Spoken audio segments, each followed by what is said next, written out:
Friends, మీరు ఎప్పుడైనా sand battery గురించి విన్నారా? ఇది ఫిన్లాండ్ పొర్మాన్సియస్ అనే పట్టణంలో నిర్మించారు. ఇదే ఆ దేశంలో అతిపెద్ద బ్యాటరీ. అయితే దీని గురించి మీరు తెలుసుకోవాల్సింది. ఇది ఏ సూత్రంతో పనిచేస్తుందంటే, మనము ఎడారికి వెళ్ళినప్పుడు ఇసుక అధికంగా వేడి అయ్యి అది చాలా నైట్ వరకు చాలా వేడిగా ఉంటుంది.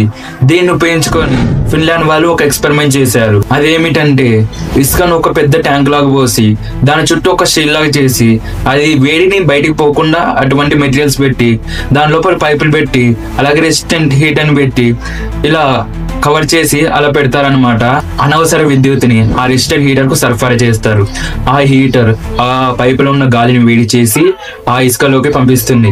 ఇసుక సామర్థ్యం 6 నుంచి 7 రెట్లు ఎక్కువ హీట్ ని నిల్వ చేసుకోగలదు. వాటర్ హీటర్ లాగా చేయడం అనమాట. ఈ నిల్వ చేసుకునే వేడిని పైపుల ద్వారా వాటర్ ద్వారా మన ఇంటికి సరఫరా చేసి మన ఇంటిని వెచ్చగా ఉంచవచ్చు. అధికంగా చల్లని ప్రదేశాల్లో మన ఇంటిని వెచ్చగా ఉంచడానికి తోడ్పడుతుంది. ఈ ఐడియా ఎలా అనిపించిందో కామెంట్ లో తెలపండి. ఈ విషయం మీకు వర్త్ అనిపిస్తే నా ఛానల్ సబ్స్క్రైబ్ చేసి ఒక లైక్ చేయండి ప్లీజ్.